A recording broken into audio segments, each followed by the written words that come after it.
అనవసరంగా టచ్ చేస్తూ ఉంటారు ఒక ఆడపిల్లని. ఏదైనా డాన్స్ చేసేటప్పుడు ఒక పార్ట్నర్ ఉన్నారనుకోండి, పార్ట్నర్ ఓకే. కొంతమంది ఏమంటారంటే కోచ్ మా మాస్టర్ గూడా నెగెటివ్‌గా, బ్యాడ్‌గా బిహేవ్ చేస్తూ ఉంటారనేసి కొన్ని మాటలొస్తూ ఉంటాయి.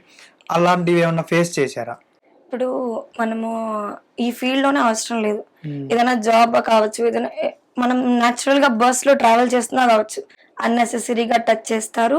అన్నెసెసరీగా మిస్‌బిహేవ్ చేస్తారు. దానికి మనం రియాక్ట్ అయ్యేదాన్ని బట్టి ఉంటది. మనం సైలెంట్‌గా ఉన్నామంటే చేసేవాడు 5% చేసేవాడు 50% చేస్తాడు. మనం రియాక్షన్ అప్పటికప్పుడు ఇచ్చేసామంటే అది అక్కడ క్లియర్ అయిపోతుంది. అది ఏ ఫీల్డ్‌లో అయినా అంతే కామన్ హ్మ్. అది. ఈ ఫీల్డ్‌లో ఏంటంటే జనాలకే చిన్న చూపు. హ్మ్.